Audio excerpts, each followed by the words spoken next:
Prince for All Seasons, Diponegoro in the Memory of the Nation from Raden Saleh to the Present, an exhibition that will take place from February 6 to March 2015, one that revisits the story of Prince Diponegoro through the perspectives of classical painters, contemporary artists, as well as the general public. I'm Florence Armein for The Perspective today at the Galerie Nacional to talk to one of the three curators, Dr. Peter Caley, a historian, author and expert on all things Diponegoro, to have a peek into Diponegoro's past and the things and events that made him the hero we know today.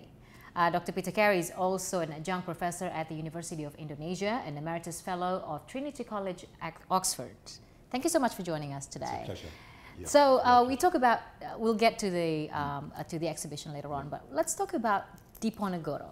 What makes him he is? What makes him human? What makes him a hero? And what makes him the person we know him today? It's a complex situation. Obviously, he's someone who lives in a historical period. And that historical period was a very brutal one in the sense of the transition which his own country, Java, went through. Yeah. For Europe, we took about 150 years to enter the modern age. For Java, it took 4 years, because from the landing of Daendels in January of 1808 until the British storming of the court of Jogja in June of 1812, the world of the Javanese was turned on its head. 180 degrees. 180 degrees.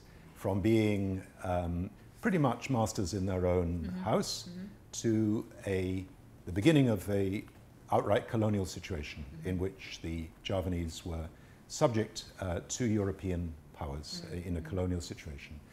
Diponegoro was born in 1785 and he died in 1855. When he was born in 1785, 55% of the world's GDP was generated by two countries, India and China. Okay. When he died in 1855, the balance between the Atlantic economies and the rest of the world was 5 to 1. Okay. And his Nusantara had been transformed. He died in Fort Rotterdam, and at that time, steamships were already linking Fort Rotterdam with Surabaya and with Semarang and with Batavia. So his life transited a huge transition in the modern world. There were the twin revolutions in the 18th century, the Industrial Revolution in England and the Political Revolution, the French Revolution in France. And they transformed his world.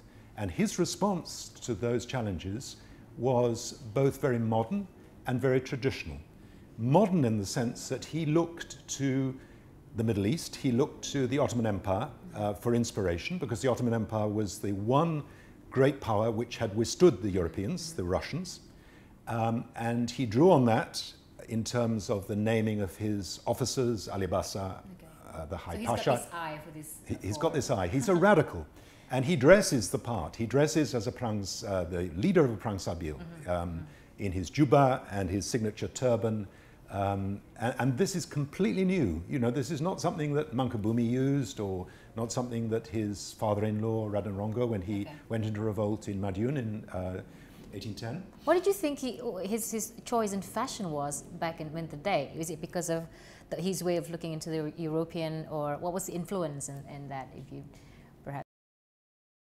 Well, he was a very quite cosmopolitan sort of figure.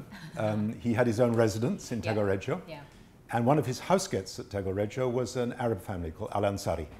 And the Al Ansari, Sheikh Al Ansari, Sheikh Ahmad Al Ansari and his son-in-law were traders between Semarang and the Pasisir and Jogja, and they married into the family of Pangeran Blitar. So they were partly Javanese and partly Arab.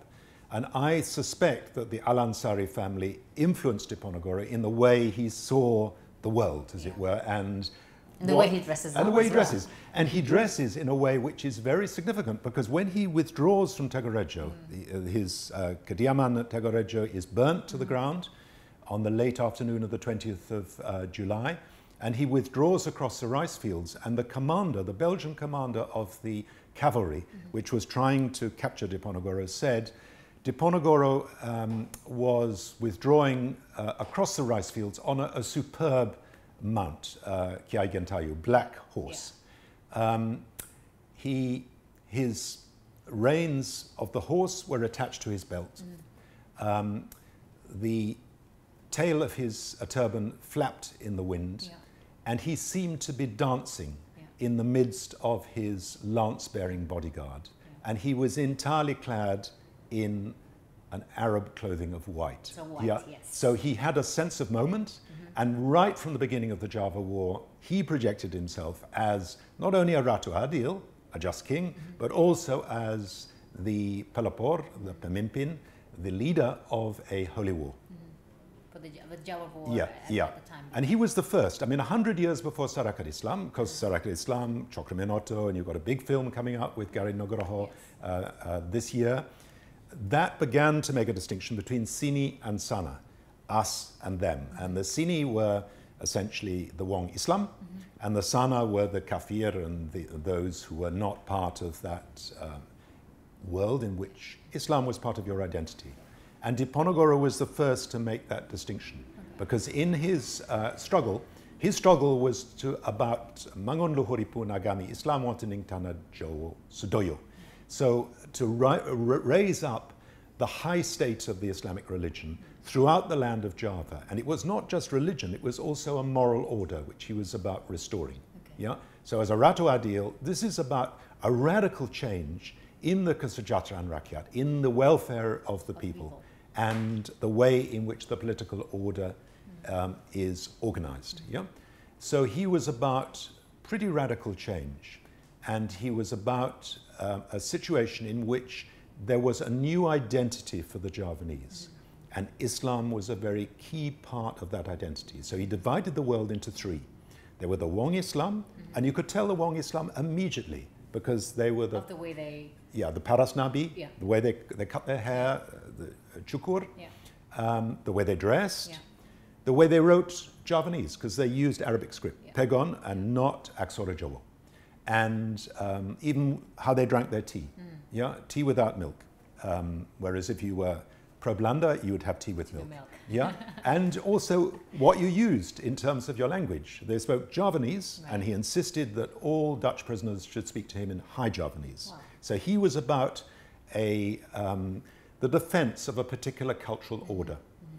The other two were the Kapir, people who look like me with rambut chapak, sort of close-cut hair, the Dutch and the other Europeans and the people who were their hangers-on, and the Kapur Murtad, the apostates, who were locals, Javanese, Tanatanese, Madurese, Minahasans, who joined with the Dutch as Kulptruppen, and people who supported them.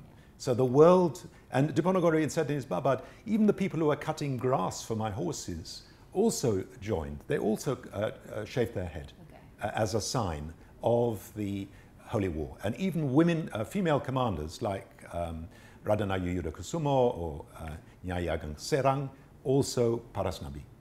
Was this the main base of his concern when his half-brother was appointed as a king, and he sees that the court was becoming too liberal, that the identity of Islam is missing from there? Was this why that he sees the need to make sure that Islam is the pillar of people's welfare and life back in the day? It's part of that. I think it's a bit like my own country. England became a nation in the 17th century. We fought a bloody civil war, we cut the head off our king, and part of that emergence as a nation was essentially the Reformation. We became a Protestant nation, and Protestantism became the mark of national identity. If you weren't a Protestant, you're Catholic or Jewish, you would have some civil rights, but you couldn't rise very high. If you were a nonconformist, a Baptist, you wouldn't rise high. And there's a famous incident in London where Nell Gwyn, who was the mistress of Charles II, was cornered, and she was accused of being a whore. And she said, yes, I am a whore, but I'm the king's Protestant whore. So the Protestant is the key. The Protestant is the key, and I think here Islam is the key. And Islam is not a dogma, it's an identity. It's a part of your Javanese identity which distinguishes you from the colonial state.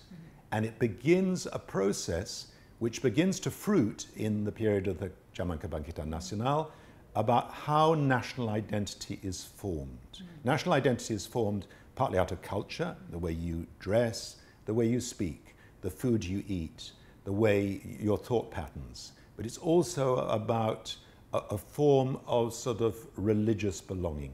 And this is not dogma, it's religion as culture. A way of living back in the day, right? Peter, we'll get more into Diponegoro's lives and how it relates to the modern day right after this break.